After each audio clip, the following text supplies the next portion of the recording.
வணக்கம் நேயர்களே. பல மில்லியன் கணக்கான சொத்துக்களை கொண்ட பெண்ணினுடைய சொத்துக்கள் முடக்கப்பட்டிருக்கின்றன. குற்றப்புலனாய்வு திணைக்களம் அதிரடி நடவடிக்கையை மேற்கொண்டிருக்கிறது.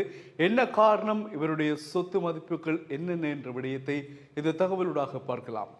இலங்கையில் 120 மில்லியன் ரூபாய் சொத்துக்களை தன்னகத்தை வைத்திருந்த பெண் அதிரடியாக கைது செய்யப்பட்டு அவருடைய சொத்துக்களை குற்றப்புலனாய்வு திணைக்களம் தடை செய்திருக்கிறது. இந்த சொத்துக்கள் எவ்வாறு அந்த பெண்ணினால் சேர்க்கப்பட்டது என்ற விடயங்களை அந்த பெண்ணிடம் வினவியதாகவும் அதற்கான சரியான பதிலை அந்த பெண் கூறாத காரணத்தினால் அந்த சொத்துக்கள் யாவும் முடக்கப்பட்டு தடை செய்யப்பட்டுள்ளது. குறிப்பாக காலி தடல்ல பகுதியில் 4 மாடி உயர் கட்டிடம் ஒன்றும் அந்த பெண்ணுக்கு சொந்தமாக இருந்திருக்கிறது.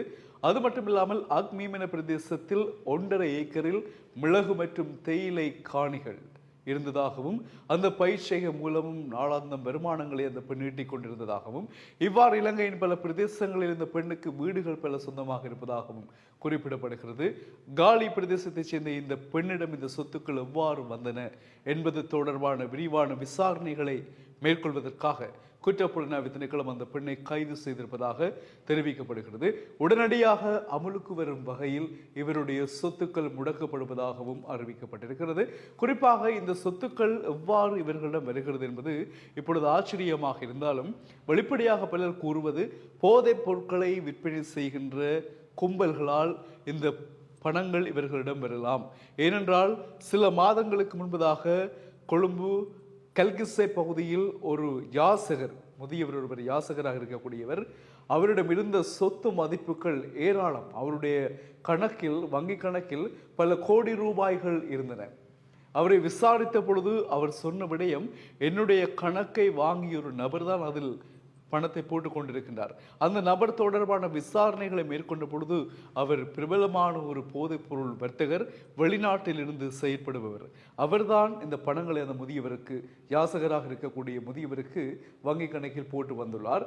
இங்கு வருகின்ற நேரங்களில் அந்த புத்தகத்தை எடுத்து அவரை கூட்டிச் சென்று பணத்தை எல்லாம் எடுப்பார் என்ற செய்தியை நாங்கள் ஒரு சில மாதங்களுக்கு முன்னர் இடம்பெற்றது நாங்கள் உங்களுக்கு கூறியிருக்கின்றோம்.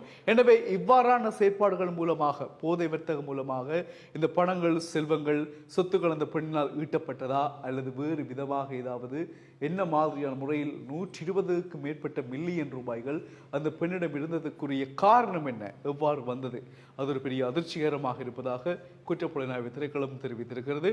இந்த சம்பவம் இலங்கையில் பெரும் பரபரப்பை ஏற்படுத்தியிருக்கிறது. இன்னும் பலரிடம் இலங்கையில் பல சொத்துக்கள் இருக்கின்றன. அது யார் யாரிடம் இருக்கிறது, என்னென்ன மாதிரி அவர்களுக்கு அந்த சொத்துக்கள் எல்லாம் சேர்ந்தது என்ற விடயம் இன்னும் மர்மமாக இருக்கிறது.